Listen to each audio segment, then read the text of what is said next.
A very warm welcome to everyone. It gives me great pleasure to welcome you all to 25/10/2025.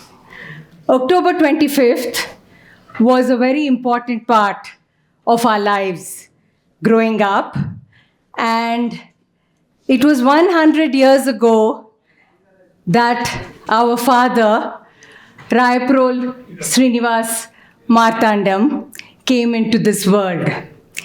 And I think everyone in this room knows a lot about him. And today we are trying to celebrate his life as a whole. For the last 17 years, we have been celebrating, in one way or the other, Srinivas Rayaprol, the poet. But many people in this room relate to Martandam, the man, about whom my sister will talk about in some time. This evening, we have divided the program into two parts. It's odd that we divided his two selves into two in some sense, and the two daughters are sharing those in different ways. So I am doing the poetry part of his life, and Manu, my sister, will talk about the rest of his life. Since the last couple of months, she has been reliving our childhood every single moment of the day, and I have been sharing part of that, and you will all share that today. So please bear with us for all the personal things that go on today, because today is the centenary and we've decided to celebrate his life. So Srinivas Rayaprol was, of course, the son of Tatagaru, the great Rayaprol Subbarao, and Varalakshmi, our, strong grandmother. And he grew up in Secunderabad. Secunderabad was very important to him. And yes, Sridhala, this is the first time we are having this in Secunderabad. We were talking about all the other venues. So this time we said we'll do it at the club, which was also special to him. So I think we are reminiscing his life, and we are also reminiscing what he wrote and how he had a very, very special time, born in 1925 and grew up when India was born, literally grew up. So his formative poetry years were, also trying to live the Nehruvian dream, and he came back to India in, just after independence. But right now, I'm going to talk a little bit about his writing, but Graziano Krätli is going to be, who's already joined us on Zoom, but he has sent us a recording. So Graziano will probably say more about his poetry in a bit. Move on, please. Yeah, the next one. Yes, the books that he wrote, we've showcased them here, and they are also online. East and West was a journal that came out in the 50s, and that is one of his big achievements. Ran only for a short time, but took off. About his books, the biggest and new one, Angular Desire, and the Indian version, Random Harvest, are what came out with Graziano's help. Next one, Aparna. Yeah. His long association when he was in the US was with the American poet Dr. William Carlos Williams. And he kind of modeled himself like the doctor poet and the engineer poet in some ways. And there were many, many letters of strong literary value. So why should I write a poem? Is the book edited by Graziano Krätli and brought out a few years ago. And I think Arvind Krishna Mehrotra had written the preface for that. What we'll do now before Graziano speaks is also say a little bit about the writing that has happened through his life but came to light at different points because people have put together many collections. I'm looking to my left because a lot of these books are here which have his collections. The Oxford Book of English Poems is the latest one. What I'm going to do now is introduce Graziano, play Graziano's words about Srinivas Rayaprol, the poet, and after that, say a little bit about the prize. So Graziano, we can play his recording. He's also joining us online. Graziano Krätli is a translator, editor, and author based in Connecticut at Yale University, and he works there as a librarian. He has published articles and reviews on literary subjects, particularly modern and contemporary Anglophone literature in India, as well as articles on manuscript production, circulation, and preservation in West Africa. He is the co-editor of the Trans-Saharan Book Trade, Manuscript Culture, Arabic Literacy, and Intellectual History in Muslim Africa, and the editor of the book that I just talked about, Why Should I Write a Poem Now? The Letters of Srinivas Rayaprol and William Carlos Williams, 1949 to 1958. This was published in 2018. He also is the editor of Random Harvest, the Indian version of Srinivas Rayaprol's selected poems and prose, and Angular Desire as well. Good evening or good morning, and thank you for including me in this celebration. Why Rayaprol? I'm sometimes asked what led me to this encounter at a safe distance from the worlds of Mumbai poetry and with a poet typically excluded from the group of contemporaries or semi-contemporaries who are canonically recognized as pioneers of Indian poetry in English. Why indeed? To begin with, his decade-long correspondence with William Carlos Williams, but also his shorter epistolary exchanges with Williams' publisher, James Laughlin, a couple of poetry editors, and his Denver friend Gilbert Neiman, an artist and writer who a decade earlier had introduced Man Ray and Henry Miller in Los Angeles. We don't have many epistolary materials to document the Anglo-American connection of Indian poetry. In fact, we have hardly anything at all, at least that we know of, by which I mean that has been discovered, written about, or published. Most known testimonies, such as the letters and postcards that Arvind Krishna Mehrotra and Howard McCord exchanged in the second half of the 1960s, deal with publications in little magazines both in India and in the United States. The 50-plus surviving letters between Rayaprol and the great modernist poet, the New Jersey pediatrician, in particular, present a treasure trove and a unique documentation for various reasons. One, the size of the material, or the number of letters, their length, and their spanning a decade, the 1950s, in which post-colonial Indian poetry in English was just beginning to be published, both in periodicals and in book form. Number two, the nature of the relationship between a major American poet approaching old age, an engineering student from southern India in search of a poetic mentor. And three, the evolution of such a relationship and what it meant for the development of Rayaprol as a poet and a man. It is not an exaggeration to say that such a relationship represented a major formative and transformative experience through which the terrible confused, self-centered, and self-deprecatory, petulant, enterprising, ambitious young man from Secunderabad became an adult, with a sound profession and a family to support, while at the same time embracing, probing, and turning into poetry the quandaries, the delusions, the frustrations, and the fears of adulthood and middle age.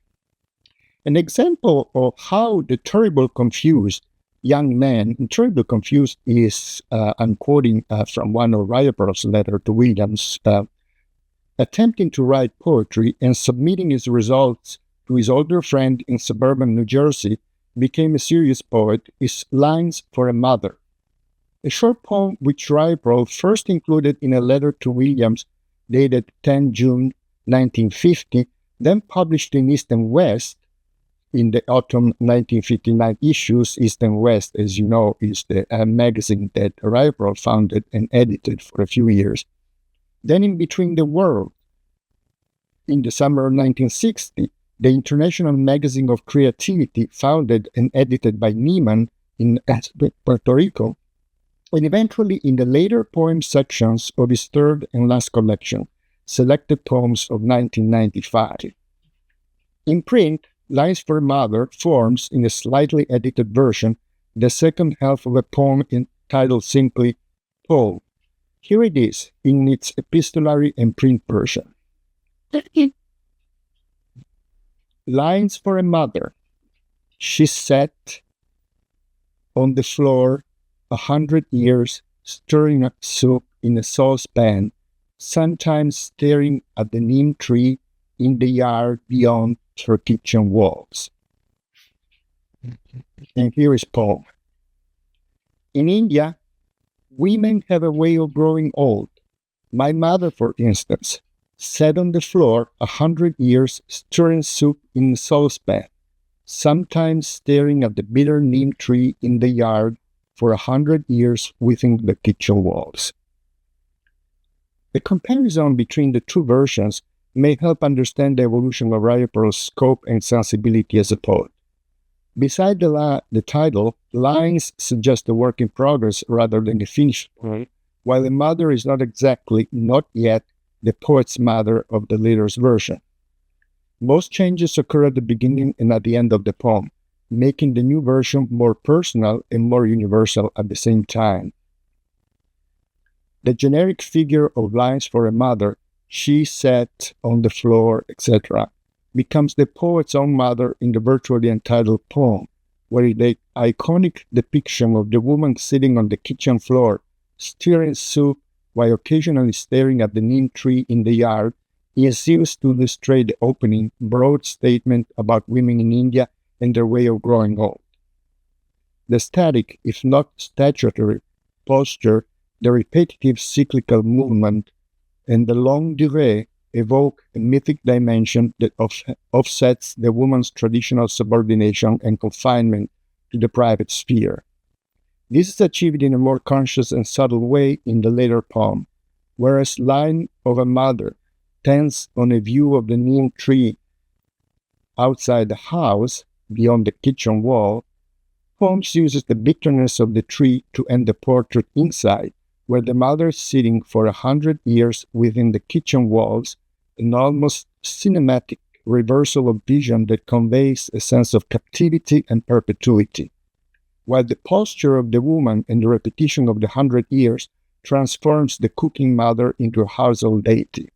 Like all good poetry, what Rayaprol's poetry says, and how it says it, is affected and enhanced by what it does not say, or refrains from saying, or even lets the reader figure out what it may be saying, and consequently decide what is meaningful to each one. More often than not, it is this unsaid part, this dark side, what draws us back to a poem again and again, and makes each new reading more relevant and revealing. Also, and more importantly perhaps, it is what exposes us to the consequence of poetry, its power to captivate and to puzzle us, but also to lay bare our readerly assumptions, our false expectations, our misleading needs, our own unwritten and unwritable dark sides. Thank you. Good morning to you and good evening to us. I'm very I'm very proud and honored to have been included in this celebration. Of course, I wish I were there with you in person, but maybe in a few months. What I just want to add is that there's still work to be done. When I was writing this piece, I checked why should I write a poem now? In my mind, which is fading clearly, I thought that I had included the Niemann letters. That's the second largest group, I think. But okay. I had not, for copyright reasons, I believe, I was not able to get a hold of whoever is the niece or the granddaughter of Niemann. So this is still something that has to be done, and I hope I will publish this small correspondence in the near future. Is important because it shows the network that Rayaprol built when he was in America, but also that continued when he was back in Secunderabad as editor, as poet, and also editor of a poetry journal. And Niemann actually was a liaison with poetry in Chicago, and also there is another figure, Kenneth Pettit, who lived for a few years, a few blocks from where I work in New Haven when he was at Yale University, and then he moved to California and became an archivist at Berkeley. And he tried to do the impossible. He tried to get Ezra Pound to publish, to send something to East and West. And there are a few letters from Pettit to Pound asking, almost begging on Rayaprol's behalf to send something for East and West. This never happened. But other not as important as Pound, but other authors like James Purdy actually sent some. And there is a letter from Rayaprol to Purdy. So I would like to write something that, using the Niemann correspondence and these single pieces, shows Rayaprol's work as editor of the journal. Wow, this is wonderful, and we are eternally grateful to you for all the research that you have been doing. Thank you. Thank you very much, Graziano. I realize that I have not welcomed all of you because a lot of people were coming in. So I kept that for a little later. So a very warm welcome on behalf of the family and the Srinivas Rayaprol Literary Trust to each and every one of you who are present here and online. We are very, very happy to have you here. Now, I think it has been very, a friend, our Hyderabad poet, who is always one of our favorite readers of Srinivas Rayaprol's poetry. Sridhala Swami, who is, as many of you know, the author of 3 collections of poetry, including Run for the Shadows, which came out in 2021 and reprinted in 2022. And she has been, serving on prestigious poetry juries like the Montreal International Poetry Prize, and she was on our very own Rayaprol Poetry Prize 2 years ago, 2023. And Sridhala is recipient of the Charles Wallace Writer-in-Residence in Scotland and a fellow of the International Writing Program at the University of Iowa, which my father really wanted to go to, but it never happened. So we have requested Sridhala to please read a few poems of Srinivas Rayaprol.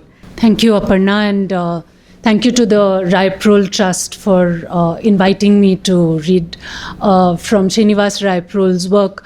I remember the year, possibly a year or two after the trust was established, but when they donated Rayaprol's work to the University of Hyderabad's English department, Jeet Thail and I were invited to read over there.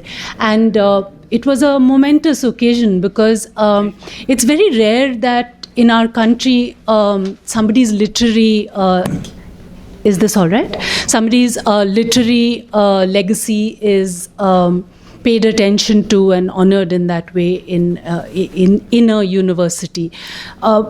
I think more of people's literary legacies should be housed in places where it's easy for people to conduct research, to engage with the work, and to read. Today, I would like to share a selection of his work. Is this better? Yeah. Okay. Having random harvest,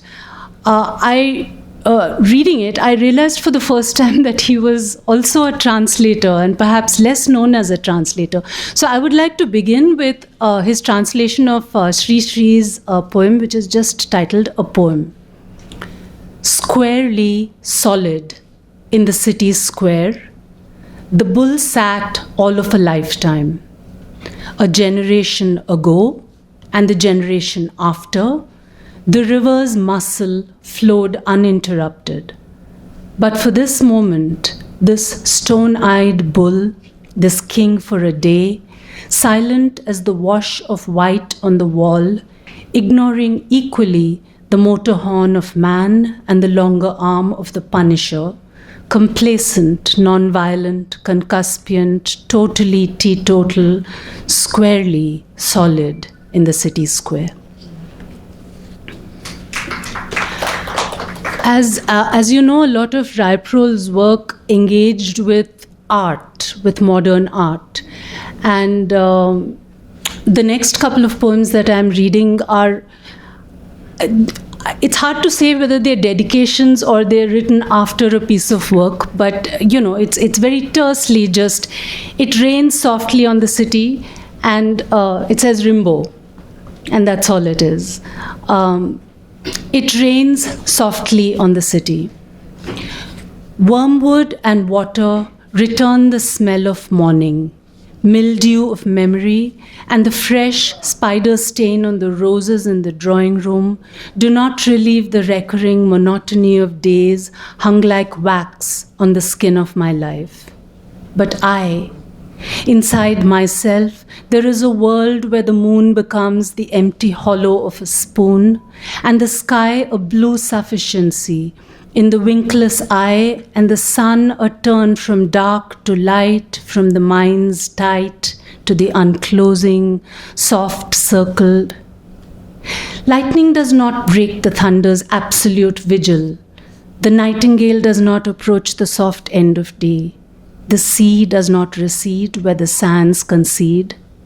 Inside yourself, there is a world subject to the many excursions of my soul, said the rain softly in the city.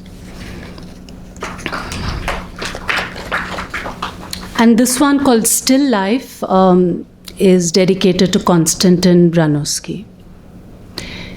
Break the air like a bird into indivisible plains, indefinable blue at night, bronze by day. Moving finer particles of lighter light, proving that in stillness is motion most beautiful. Bird of freedom heaving oceans in the air, fixed in flight to a base of bronze, bronze bird of Brancusi, move in beauty and a brown silence all over.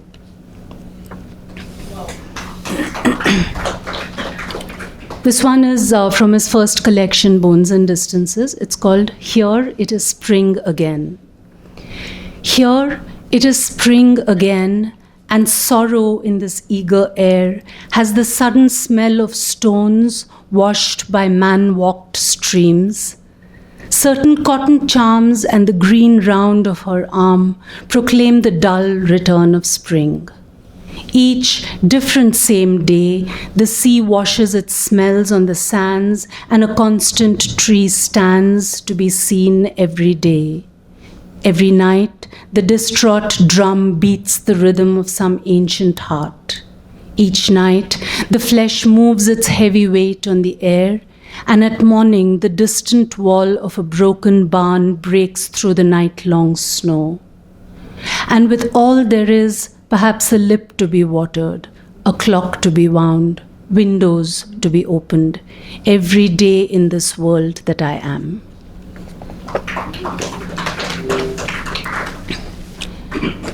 And finally, a very short poem titled The Dead.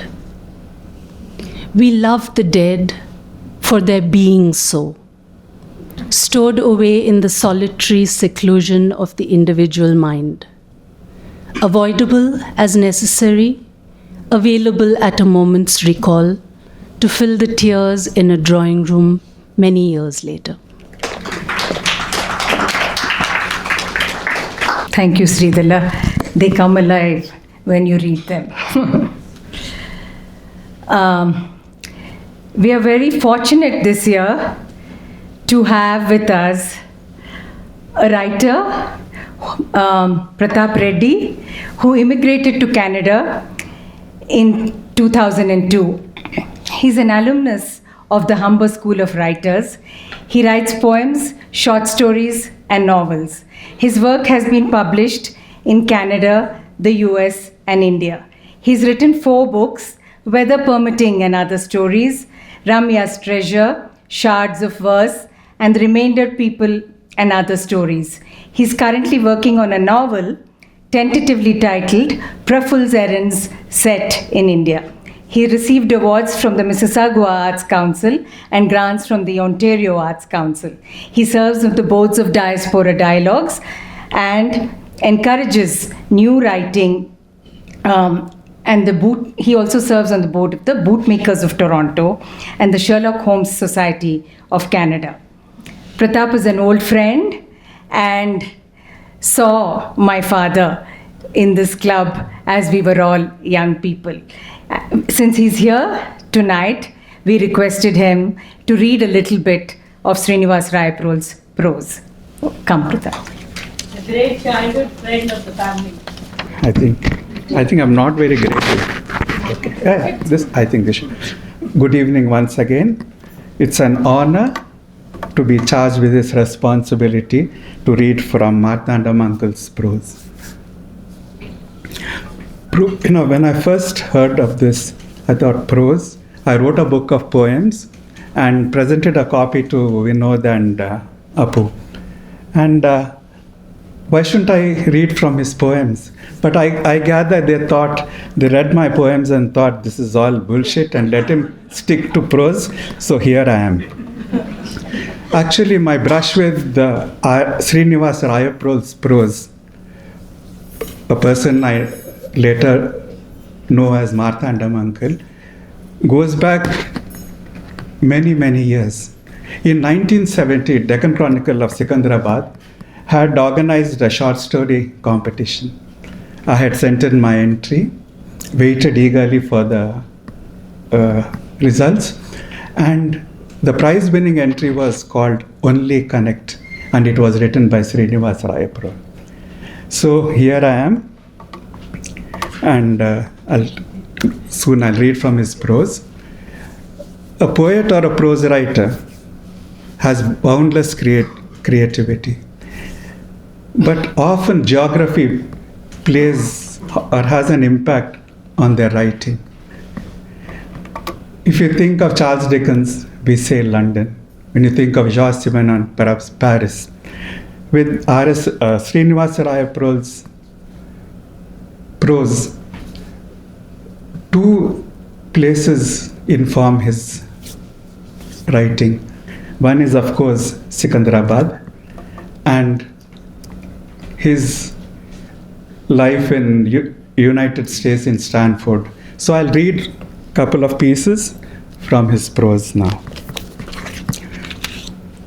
City of mine. I love this city and would live nowhere else in the world. But I must concede that this is a mediocre city, a drab town, not quite small, but not a city at all.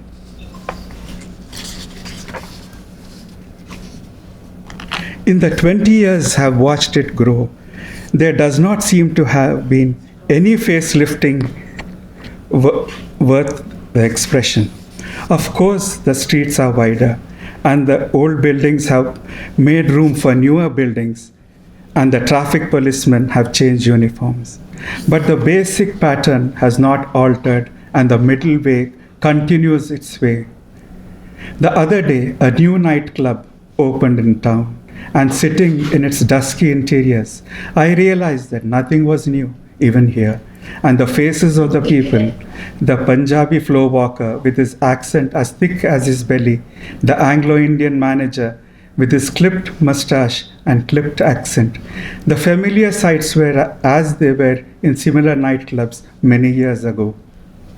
Sardine chairs were there, wrought iron grills and womb-like slit lamps, and the wooden floor and the red curtains on the windows, which stay shut permanently on account of air conditioning. Oh yes, to this extent it has changed, but the rest of the mood has not moved. There is a jukebox right in the middle of the floor with the latest Tony Brands and Muhammad Hafiz in equal proportions, and there is the usual clientele. At one table, the businessman is entertaining the government servant, and at another, a bunch of belles in ponytails and pedal pushers exchanging banter with the college cricket heroes. And here are the servers with their fierce mustaches on their faces and light young eyes. There is lot of beer being drunk and tandoori chicken being consumed, keeping time with the times. But how dull the conversation, how unintelligent the general level of culture, present company excluded. And generally how poor the excitement. This is a town where everything happens elsewhere. Even when a major calamity had to happen, it was 100 miles away. The river never floods, nor the earthquakes here. The students strike at Sri Venkateshwara University, and the Taj is in Agra. And life continues in this city for others, a city on the map, in the ground, from the air, eternally with you because you are of it and the city is a part of you. Now I'll read from a piece about his visit to USA. And the lines I chosen, it could have come from a spy story written by John le Carre or Len Dayton. But I can understand the visceral tension, right? An immigrant faces, perhaps even a spy, we don't know, shares similar fears. It was an overnight flight from Washington, D.C., and when I landed in San Francisco, it was a chilly, gray morning with a heavy fog and light rain. As the plane descended on the bay, I sat in my seat dozing, my mind full of feelings of the new world into which it seemed I had been suddenly catapulted. 15 days on the RMS Strathmore and 4 days in London hadn't done it, but 24 hours from London, when the plane stopped at Gander and was delayed for half a dozen hours due to bad weather, I felt as if I was really getting into a new world at last. A world full of snow, as it appeared in Gander, with Canadians. Gander is in Newfoundland, with Canadians who were 6 feet tall, perhaps, and 2 feet wide. Yes, it's true. With ruddy faces, and New York with more snow, the automobiles abandoned in the street as a result of the incredible storm. But it was a world such I had not quite dreamed of. In spite of Hollywood movies and the Reader's Digest and the Look magazine, I realized that America was all that and more. The speed of living was quite unlike anything I was used to. The friendly, smiling faces of the people, too, were a surprise to me, coming from a land where life always seemed too serious to smile or laugh about. I was coming to this new world with a hope and ambition and the desire to cast away all the past and especially my failure at Banaras and find a new dawn. All these thoughts were with me on the plane ride to San Francisco. And when I got off the plane, that chilly January morning, I must have been quite a sight in my army trench coat, borrowed from a friend who was employed in an ordnance depot and my English style, tight at the waist, form-fitting tweed suit and an Italian hat. Perhaps I looked lonely and forlorn, for I remember someone asking me where I wanted to go. I said, Palo Alto and asked where I could catch a train or a bus to get there. I was given elaborate directions to either catch a train from the railway station or get on a Greyhound at the bus terminal, and neither prospect appealed to me. And right then, a yellow cab driver approached me and said he'd take me to Palo Alto along with some other people for $5. We would get there in little over an hour. It seemed cheap and quick, so I got into the cab and sat wedged between the door and a young couple who snuggled and made love to each other for the entire ride as if I did not exist. Well, Srinivas Rayaprol exists very much in his poems, and we are here to celebrate it. And another coincidence, in my latest book, which was published in March, in the last story, on the last page, and the last sentence of my story, there are only 2 words, and it is only connect.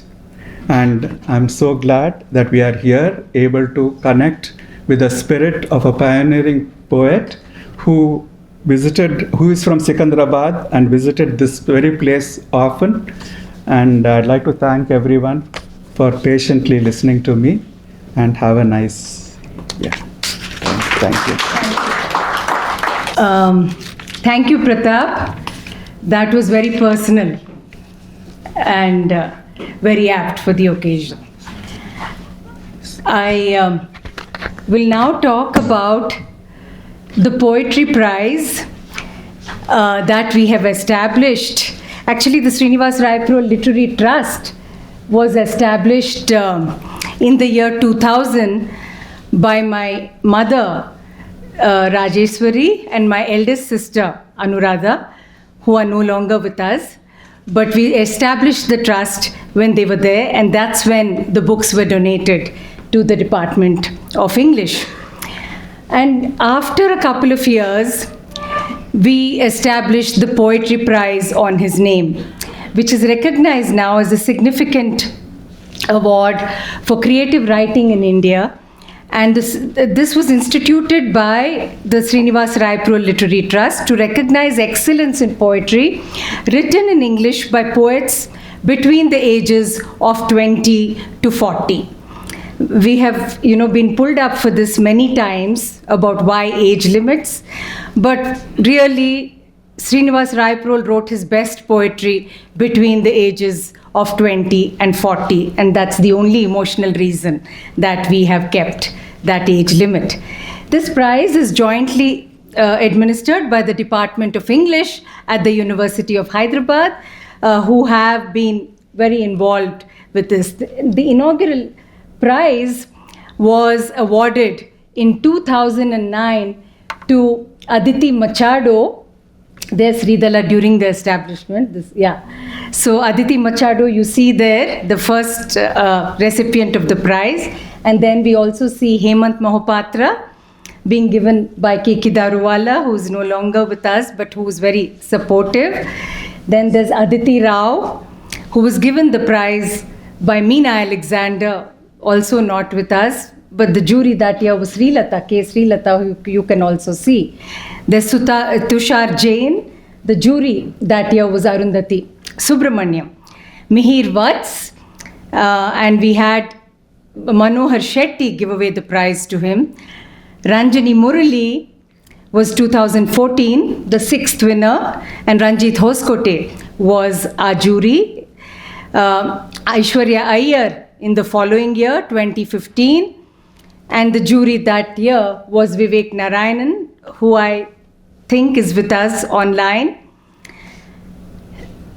Gaurik Brahmachari is also probably there, and Gaurik was the 8th winner of the prize, followed by Debarshi Mitra, I think, who's also joining us from Germany today.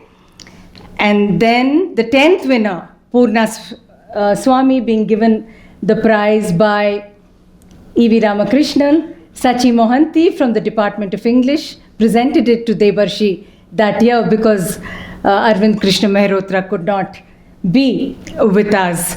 And then we had the online year. when Satya Dash was presented by Mamang Dai. Pervin Saket, who's probably joining us as well today, was also another online winner, and she received it from Vinay Dharwadkar. I think after that, it was the HLF, the 14th winner of the prize, Sham Sudhakar, who has also sent in a message, and we'll hear from him. And Mani Rao was the poet jury who gave the prize away. Then there is Sridala, who was there for the 15th prize, presenting it to Nikita Deshpande. Nikita also you will hear from, where she sent us a message. So I think we have, yes, and Ajay Kumar, the last one, 16th winner of the prize. Again, one of our very young ones. And Ajay was given this last year at the HLF by Menka Shivdasani. So it has really been a long journey with the prize. I'm really honored and privileged to welcome this year's poet jury, Sharmista Mohanty, who's come here today from Bombay. And I'll introduce her to you. Sharmista is the author of 3 works of prose, Book 1, New Life, and 5 movements in praise. Her work pushes the boundaries of fictional prose, moving it towards the prose poem, 5 movements in praise. And this has been translated into Spanish and published in Chile and Argentina in 2024, and it was also nominated for the Sahitya Academy Award in 2018. Sharmista Mohanty is the founder editor of the online literature journal, Almost Island, which has been in existence since 2007. She's also the initiator of Almost Island Dialogues, which is a conversation between eminent writers from India and outside. Mohanty has held several fellowships and residencies in New York, France, and other places as well. And she is also a recipient of a senior fellowship from the Indian Ministry of Culture. She's also been involved working with films and worked with the director Mani Kaul, and she wrote the script for the movie Nazar. So the poet jury this year on behalf of the trust was Sharmista Mohanty, but on behalf of the Department of English, we have Nandini Shankar, who's also with us today. Thank you and welcome. And I'm meeting Nandini for the first time, so I was making sure. And we also had Pushpanjali Sampath Kumar on behalf of the Department of English. Finally, Mubashira, it's your time. So the 17th Srinivas Rayaprol Poetry Prize goes to Mubashira Patel. Please come. Please have a seat. Come.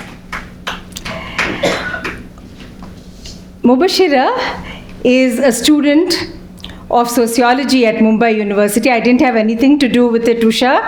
And she's the winner of this year's Poetry Prize. So she was selected from 126 competitors. Nandini and Pushpanjali sent, I think, 27 entries to Sharmista, and she picked the winner. I think this. We also like to have special mention to Abhilipsa Sahu. Please have a seat. Who has received, the special mention as the second one. We just mentioned the name. Mubashira, of course, has been writing since she was 8 years old, and she's a literature aficionado, to quote her, an amateur philosopher and a newly published poet. Her academic work intersects with themes of marginal voices and cultural memory. Her writing often emerges alongside this inquiry, shaped by lyric form and a drive towards emotional excavation. Among her other passions are fan fiction and anime. I now invite Sharmista Mohanty on here to please come and present the prize. But before we present it, maybe you can say a few words about the process. So I'd like to thank everyone on the Rayaprol Literary Trust and Aparna Rayaprol for asking me to be on the jury for this prize. I think it was a really kind of quite a learning experience for me to see a bit of what's out there and what younger people are working on. And I actually think, Aparna, that it's a very nice idea to have an age limit, because the idea is, there are often prizes for older poets, but never for younger ones, and a prize that would really give them confidence to go ahead with as lonely a vocation as poetry. So I wrote a citation for her. Am I pronouncing your name correctly? Mubashira? Mubashira, okay. So I wrote, Mubashira Patel's poems have the strength to speak the unspeakable through an illuminating language, a matured understanding of form, and an individual voice. They are poems which are built from images, metaphors, and muscular lines that are highly considered and original. These facets of her language open up the wounds and lacerations produced by a deeply hierarchical society in a way that forces us to look at what cannot be refuted. An experience of oppression brings an imagery not of flowers and fields, but of drains and broken toys. She is creating a voice of her own, a voice which comes in English, the most natural language for some of us, but this English also must come from itself, so to speak, a self living and being on the subcontinent. Patel achieves this as she stands in our own ambiguous reality. An experience of this reality, coming together with sharpness of craft and individuality of voice, makes her a perfect choice for this year's Rayaprol Prize.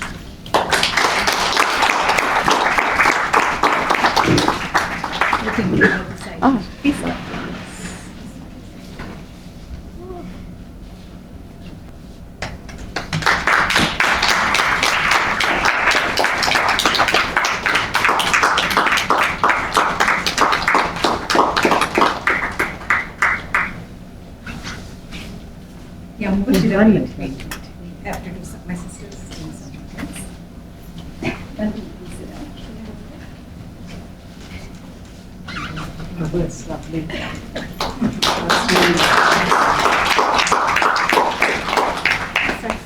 Share this time.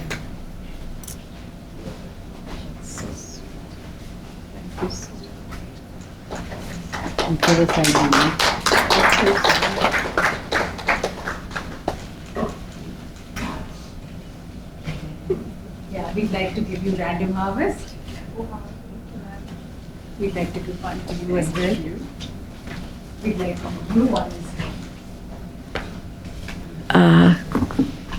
Can everyone hear me clearly? Yeah? Okay. I'll read a few poems from my new manuscript that I'm working on for about, let's say, 7 or 8 minutes. Most of the poems are untitled.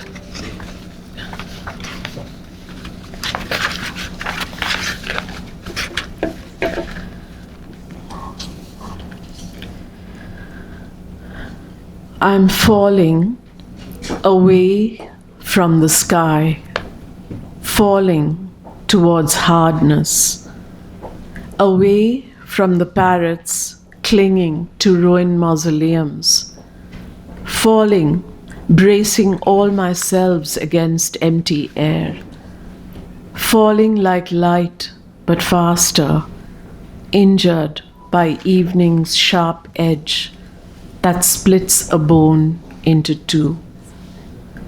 And in between opens the universe in which I, a falling star, stranger to earth.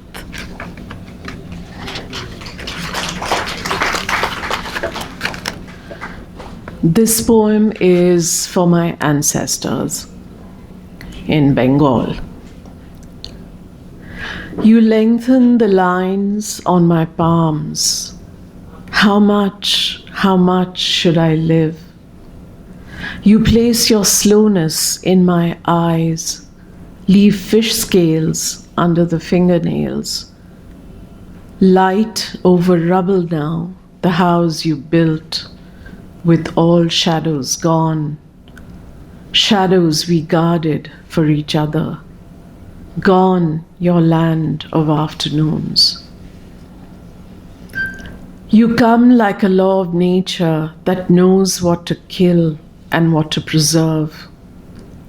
You take me past the absence of unconditional love, past the losing of 2 generations of you, to where sight doesn't converge at a point far away, but widens and opens without end.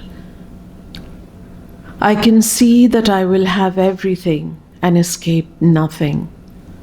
You open up the years and I walk through them. Like a dark granite god, you smile gently at misfortune, your circular vigilance as wide as earth.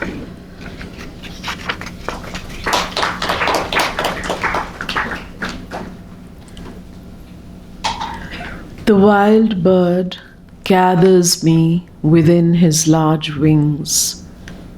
Will he bring me flight? Will he return me to my wilderness?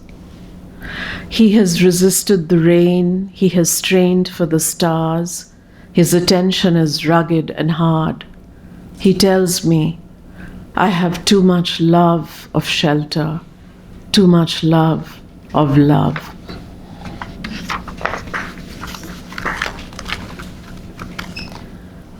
The wild bird grips land's tapering end. Behind him, a subcontinent. Before him, an ocean that began to open 180 million years ago as another closed. Solitary raptor whose wingspan casts a shadow upon the waves, whose sight sees much further than prey. Bring me closer to geological truths within and without. Only to the time taken for forming oceans and continents can I offer my misfortunes. Free me from the protection of windows and doors. Free me from racing against myself and never winning. From a mouth that tastes of patience. Wild bird with wings raised for flight, take me to a gift-giving world. Free me from the endurance that never leaves me. From a life of days, free me to affirm what can never be proven. Make me possible.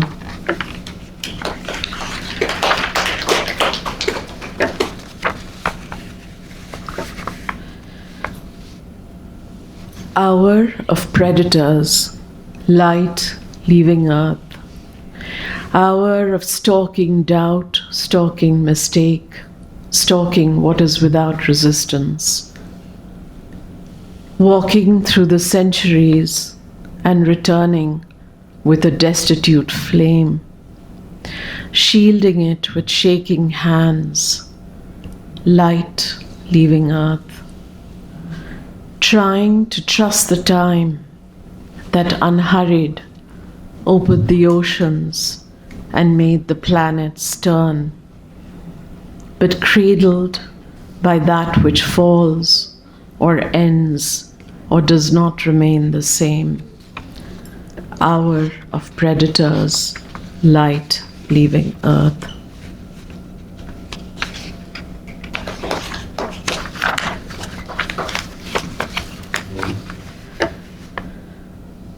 A reeling earth, billowing seas, monsoon in every room. A fatal century become tremor in our hands. Each of us undone by what we cannot make whole, by things that outgrow their universe.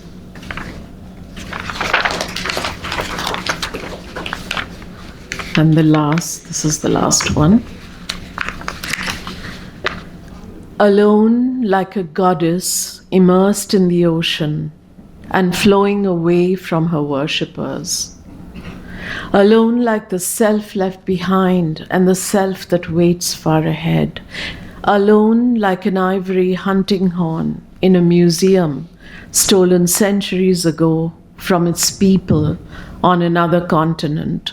Alone like a primeval god waiting for us to speak his language. Alone, a human thing among humans. Alone, like an ancient insight learnt by no one. Alone, like a solitary zebra sent from Africa to a Mughal king. Alone, like the last woman of a vanished tribe in the forest, singing a lullaby to herself.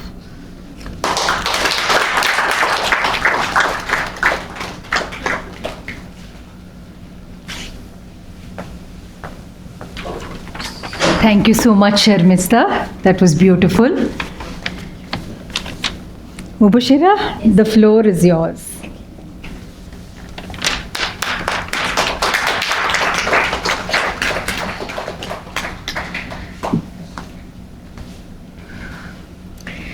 Hello, everyone. Please, thank you so much for showing up, and this is really an honor that I don't think I can match in my entire life. So, yeah, I'll read aloud the poetry that I submitted. But before that, I would like to thank Ms. Manti and Ms. Rayaprol for your amazing vote of confidence and this life-changing moment for me. So, thank you very much for seeing something in me that I didn't see in myself, and something which I hope will change the course of my life. And with that, I'll make this short, and I'll just read my poetry, right? So, the first one is The Broken Ones, or transcript from the mouths they shut. They said I was poured from lesser metal, slag in the shape of a man, but even slag remembers the forge. What kept me in my place was not the fence, not the shit of other cast-offs, but the word the thought that I wasn't meant for clean things. In the house of discarded gods, I paid my tithe with bone and bile. They called it living. The filth didn't mark me. I wore the insults I had like a second tongue curled in the dark of my mouth. They died, yes, but left behind their wishes, stuck to my body like oil. I wore every joy they wouldn't allow me, and they dreamed of burning my impure smoke away with agony. Can we restart? Can we clench our fingers around the wheel and pull it the wrong way around? But this time you wear the collar and I hold the knife as a glistening gheed gift. I choose not to be what you've sculpted from the fear of your impurity. There is a rope now. Yes. It remembers me in ways my family can't. There were saris, piled, wet, their red dye coming off surely, leaving stains of absence. She begged.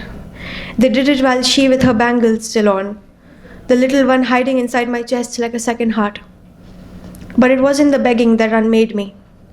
It was the glance, her dark eyes, my reflection, the curled lips, the silence.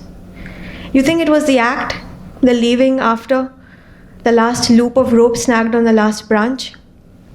No, it was always what they thought.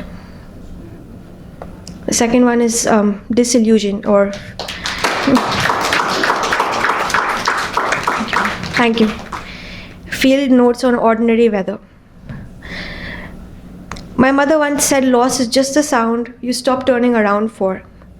We lived in houses where fate was a cupboard too high to reach, and the key always in someone else's pocket. She learned to dust around it.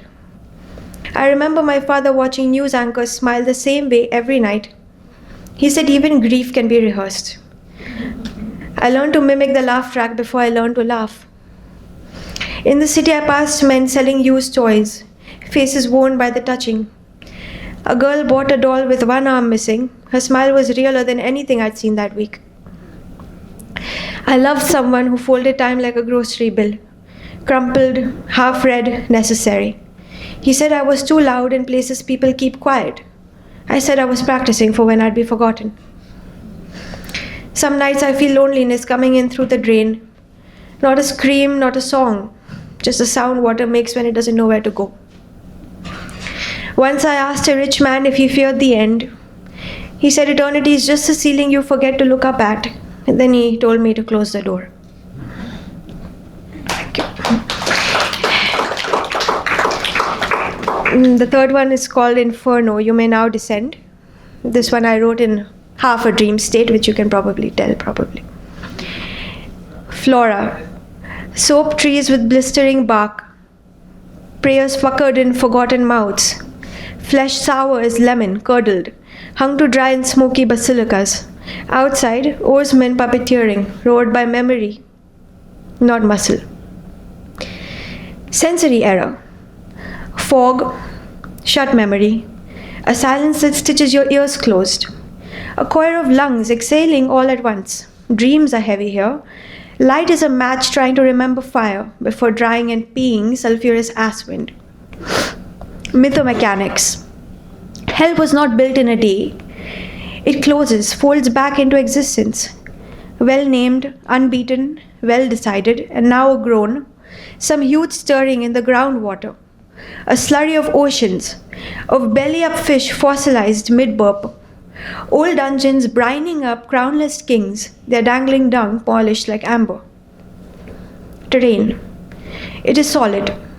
A body calcified, regret muscled, holy and weepy, breathing in sinners and breathing out theology, liturgy. Aqua system. The eternal cry, water. But water is a joke. The mirror is a trick. The mirage is real. It can hurt. The ancestors are fresh with old regrets. Red with rust, not blood. Every drop thick with tired fog. You too. Glitch report. Sometimes a child's laugh loops in the background, but it's just wind and struggling Bluetooth speakers. A cracked tooth rattling in an old sinner's mouth, stuck forever in the moment right before he asks for forgiveness. Biohazard. Insects here wear rosaries and recite the names of the vanished. Maggots coil like cursive signatures on the damned parchment. Or bureaucracy. It ends here, not. You exit if you find the code for the door. It's all security nowadays. But the part they all want to not know is you lose your will to be safe or saved or salved or staved. Thank you. And lastly, I would like to read a poem on sociology, which Aparna ma'am requested, and since this is close to my heart, I felt like I should inflict it on you. The girl who dreamed through sociology. There was once a girl who wanted to change the world. Poor girl, she didn't know the world had already been touched, cheated, raped by names and catalogs and files, and pointed at as entirely contained by exactly one of every one of 1,000 million theories. She dreamed of lifting cities from their cages, of loosening the stubborn human bone in hunger's jaw, of walking into every locked room and whispering something that would sound banal if spoken aloud, something she could pretend wasn't, since no one was around to hear. But every road she came to chart was already cartographed. She listened to ghosts lecture through the margins. Marx polemicizing about the wound of capitalism that would not close no matter how much bloody class he used to sew it through. Weber granting us the golden apple of bureaucracy. Butler flaying off the skin of gender, proving there was a dead man called patriarchy underneath. Durkheim bewildered, watching us cut cake to prove we belong.